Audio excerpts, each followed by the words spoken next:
this is Jeff Cioletti at Drinkable Globe. So the next time you plan on having a classic cocktail, something like an old-fashioned or a Manhattan, I don't want you to think about just the whiskey, you know, the bourbon or the rye that's in it. You have to think about all the components. One of the critical components of a perfect cocktail is the bitters. And Hella Bitter, a Brooklyn-founded company that now operates in Long Island City, New York, they've gone and created a whole line of artisanal bitters, and I had a chance to witness some of the creative process behind it. Bitters have a really long history. For the most part, they were medicinal up until the first cocktail movement. So throughout Europe, kind of every country had their own version of a potable liquid made from a combination of bittering agents and bark and fruit and spices, and these were really intended to be medicinal first and foremost, prescribed by doctors, often actually as a hangover cure-all. You'd take a shot of bitters in the morning after a night out. It's supposed to calm your stomach and all that stuff. So this is Lash's Bitters, May 1913. Natural tonic laxative. The first definition of cocktail from 1806 actually includes the word bitters in it. It's very simple. It's spirit, water, sugar, and bitters. Making bitters was a hobby for a number of years before we even considered doing something more with it. There was a Kickstarter that occurred in spring of 2011. And the point of that was just to sell bitters to our friends and family, our immediate community and network.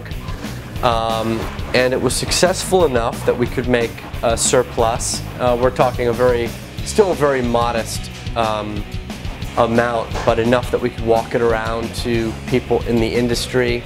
Tobin Ludwig actually put a gun to my head and told me if I don't, or else. No, I've always been attracted to one thing specifically, which is creating, and it's going to sound a little bit odd, but it's okay, creating wealth out of unit-based businesses and things that you're passionate about versus being kind of in service.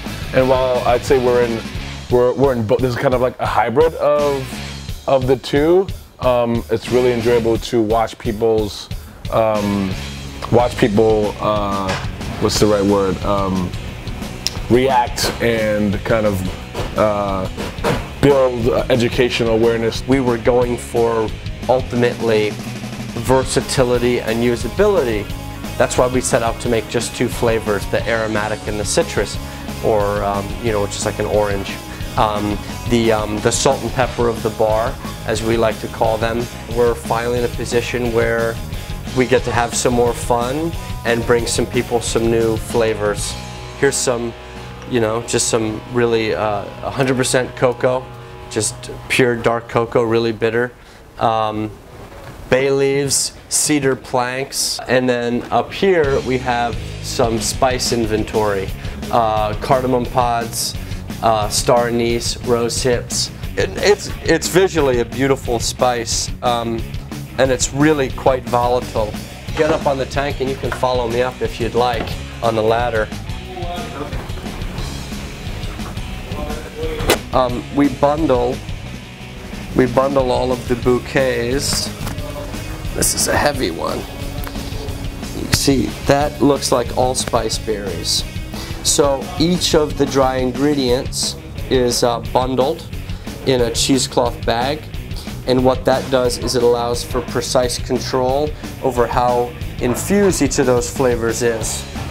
Now, because we use fresh, natural dried spices, there is a certain level of inconsistency batch to batch.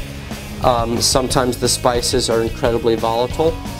Sometimes, for whatever reason, the oils are a little less pronounced, and that will obviously affect the bitters. So to control that, we isolate the spices. So essentially, if the cardamom pods, for instance, one batch is particularly pungent, we'll take it out sooner than we might for a slightly milder batch. I'm our perfect target demographic. Whereas you drink a lot and you make a lot of stuff at home, but you don't always know what you're doing or why it tastes good. And I think that's why we're doing what we do now.